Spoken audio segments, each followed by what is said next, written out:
நேத்து நைட்டு உடம்பு சரியில்லன்னு மாத்திரை போட்டுட்டு தூங்குனதுனாலயோ என்னவோ தெரியல, காலையில எழுந்தது ரொம்ப லேட்டு. நான் யூசுவலா எப்பவுமே 5:30க்கு எழுந்துருவேன். இன்னைக்கு வந்து 7:30க்கு மேல ஆயிருச்சு நான் எழுந்திருக்கேன். என் ஹஸ்பண்டும் என்ன எழுப்பவே இல்ல, உடம்பு சரியில்லன்னு சொல்லிட்டு. அந்த 7:30க்கு கூட என்னால பெட்ட விட்டு எழுந்திருக்க முடியல. அவ்ளோ டயர்டா இருந்துச்சு. என் ஹஸ்பண்ட் நான் கடையில வாங்கிட்டு வரேன்னு தான் சொன்னாங்க. பட் இருந்தாலும் எனக்கு மனசு கேட்கல.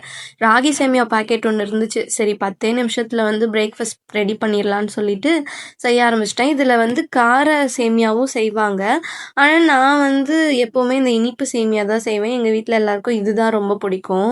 நீங்களும் இந்த ராகி சேமியா பாக்கெட் வாங்கி வச்சுக்கிட்டீங்கன்னா, என்னைக்காச்சும் நீங்க லேட்டா எழுந்துட்டாலோ, உங்களுக்கு உடம்பு சரியில்லாம இருந்தாலோ, அன்னைக்கு ஈஸியா பிரேக்ஃபாஸ்ட் வந்து ரெடி பண்ணி குடுத்துடலாம்.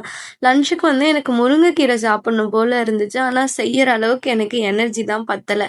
அதனால எங்க அம்மாவ செஞ்சு தர சொல்லிட்டு, நான் சைட் டிஷ்க்கு மட்டும் வெஜிடபிள்ஸ் எல்லாம் நெறைய போட்டு ஒரு ஆம்லெட் போட்டுக்கிட்டேன்.